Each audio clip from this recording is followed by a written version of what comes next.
Kõstri institutsioonist rääkides tuleb väärtustada selle ajaloolist rolli. 3,5 sajandit tagasi pääsesid selle institutsiooni kaudu esimesed eestlased kirikuteenistusse. See sõna kõster on keskalamsaksa keelest pärit, kõster, küster, mis viib muidugi ladina keele kustase juurde ja avab selle kaudu meile selle ameti funktsiooni. Tegemist on kiriku varade, koguduse varade eest hoolitsejaga. Kõstri ülesannete hulka kuulus näiteks küünalde, see tähendab kiriku valgustuse eest hoolitsemine, tuleohutus oli tema vastutusel, selle garanteerimine. Lisaks täitis Kõster ka pastoraadis rida kohustusi, ehk ta oli kohalikule pastorile sulaseks. Näiteks tema ülesannete hulka kuulus kindlasti posti jagamine ja viimine naaberpastoraatidesse, suhtlemine koguduse liikmetega. Pastoraadi juures tuli tal täita ka selliseid tavapäraseid argiseid ülesandeid nagu sauna kütmine, ka loomade veristamine ja vilja jahvatamine. Aga muidugi tuli täita ka päris ikka neid tegelikke või selliseid vaimulikke ülesandeid, kus oli vaja tunda ka patutunnistust, osata lugeda ja koguduse liikmeid ka õpetuslikult järel aidata. Soomlastel on ka oma sõna Kõstri kohta, see on lukkari ja selle sõna algupära on siis rootsikeelses klokkar sõnas, mis viitab kellale, ehk see amet oli seotud ka veel kiriku kellade helistamisega, koguduse jumalateenistusele kutsumisega läbi kirikukellade ja kellade eest oli ka hoolitseda. Nüüd esimesed kõstrid Eesti ja Liivimaal tulevad ametisse 17. sajandi esimesel poolel. Rootsis hakati nõudmagi seda näiteks preestri privileegidest 1675. aastal, et selline institutsioon peab üldse asutatama ja iga koguduse juures peaks olema koolmeister, kes ühtlasi oli ka kõster. Ja kõiki need ettepanekuid tehti ka muidugi Rootsi Läänemere provintsides, nii Liivimaal kui ka Eestimaal, aga kohalik aadelkond ei olnud eriti innustunud Kõstri institutsiooni sisseseadmisest ja sellega venitati üsna kaua. Aga 1686. aasta Rootsi kirikuseadus seda juba nõudis, et kõster peab olema kohalikule vaimulikule abiks, eriti katekismuse õpetamisel. Ja selleks oli vaja ikkagi hakata ka korralikult välja koolitama noormehi, kes siis katekismust õpetaksid. Liivimaa ülemsuperintendent Johan Fischeri aega peetakse üheks viljakamaks perioodiks rootsiaegses kirikuelus, kelle ajal sai lahendatud nii talurahvakoolide materiaalne kui ka kõstrite ettevalmistamine.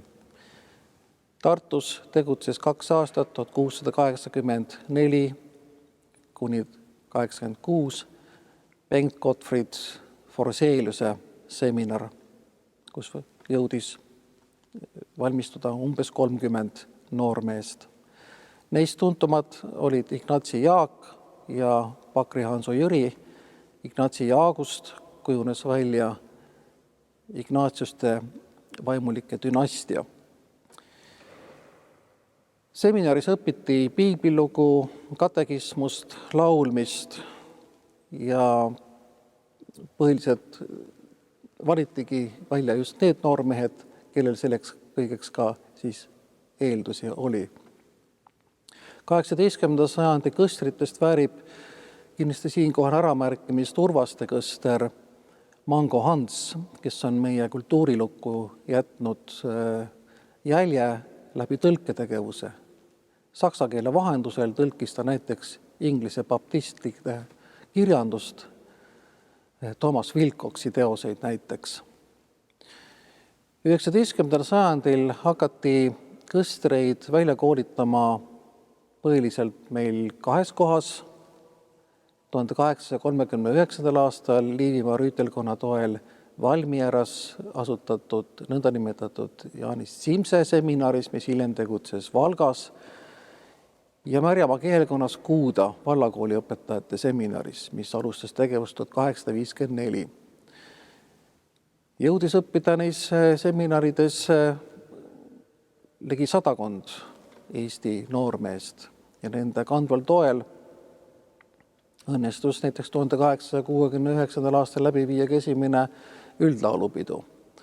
Eesti rahvusliku liikumise tegelaste hulka kuulus rida kõstreid, näiteks Joosep Kapp, Hugo Wühner, kõstritena tegutsesid näiteks ka Karl Robert Jakobson, Ado Grenstein.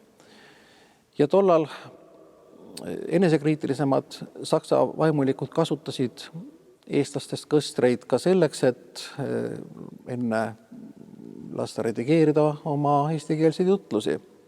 19. sajandil läks rida Luteri kõstreid ka üle õigeusu kirikusse ja nendest said koguduse preestrid.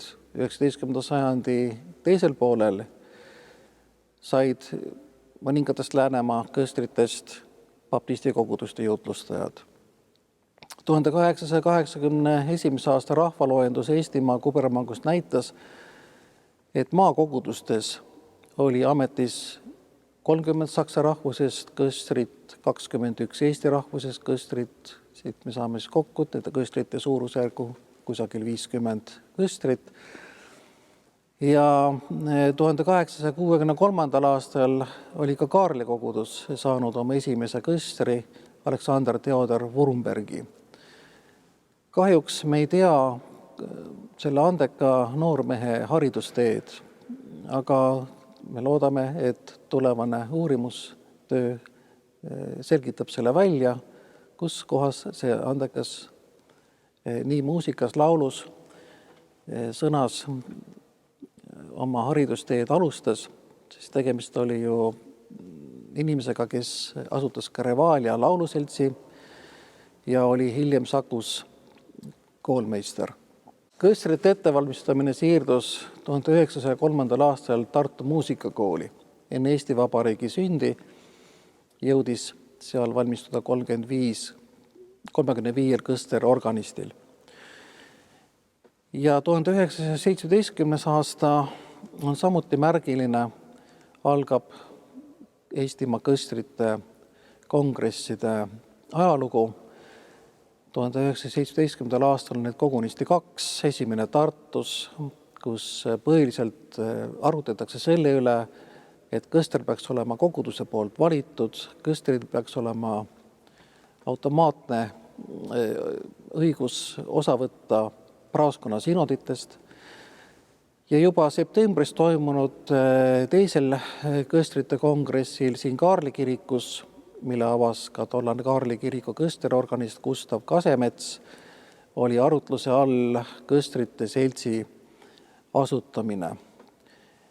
Seda tehti muidugi alles 3 aasta pärast poliitiliste olude tõttu ja selle seltsi juhatusse kuulus kaua aega ka juba mainitud Kaarli koguduse kõsterorganist Gustav Kasemets.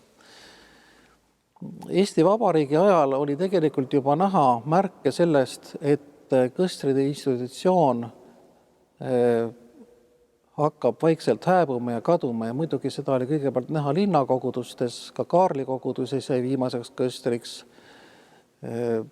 Harri Kõrvits, kes küll pidi oma ameti maha panema sundmobilisatsiooni tõttu 1940. aasta sügisel, kuid märke sellest, et kõstrite ettevalmistamisega kirik enam väga ei tegele ega panusta, oli näha juba 1919. aastast esimesest üldkiriklikust kongressist alates.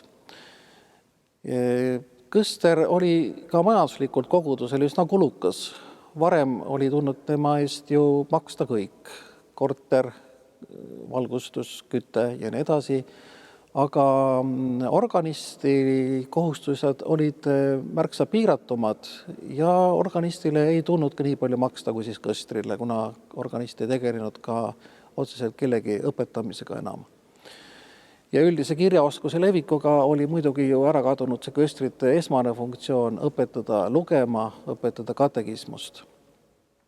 Niisiis, puhtalt ajaloolistel põhjustel, kui sinna juurde mõelda veel, et konservatooriumis avatakse ka kirikumuusika osakond, oreliklass ja kõstrid oma mänguoskustelt sageli jäid ka konservatooriumis valmistunud ja lõpetanud organistidele kõvasti alla, siis olid need peamised põhjused, miks kõstrite amet asendatakse organisti ametiga. Nüüd pärast teist maailmasõda tuleb siin ära märkida, et endised kõstrid aitasid kirikul ühest keerulisest situatsioonist välja tulla, nimelt kuna väga palju vaimulikke oli põgenenud, oli rida kogudusi ilma vaimulikuta, aga kogudused tuli ju 1945. aastal kõik uuesti registreerida. Eriliste ohtu sattusid siin just abikirikud, endised filiaalid, nii et mitmeski kõstrist sai tegelikult nende abikirikute jutlustaja ja nii õnnestus need abikirikud säilitada ja avatuna hoida. Aga 1949. aastal juba kiriku põhikirjas enam kõstriametit ei nimetatudki. Ja 1950. aastal oli selgelt kirik võtnud suuna hakata ametisse seadma diakon õpetajaid, kellele siis anti miinimumteadmised teoloogias ja õpetuses ja lisaks hakati süstemaatiliselt ette valmistama kirikumuusikuid. Sõja ajal oli kirikumuusikute koolitamine katkestunud. Ja 1951. aastal oli tegelikult juba luterlikus kirikus ametis ligi pooled olid naisorganistid. Kui siin heita nüüd tagasi pilk veel 19. sajandisse, siis tuleb märkida, et ka Kaarli kirikus on oreli taga istunud esimest korda naine 1890. aasta alguses ja selleks oli Miina Härma, kes andis Kaarli kirikus oreli kontserdi. Kõstri institutsiooni hääbumisel olid ajaloolised põhjused. Jätkem sellest lühikesest videoloengust endale aga meelde, et eestikeelne kõsterkond kujunes 2 sajandit varem kui oma rahvusest vaimulikkond.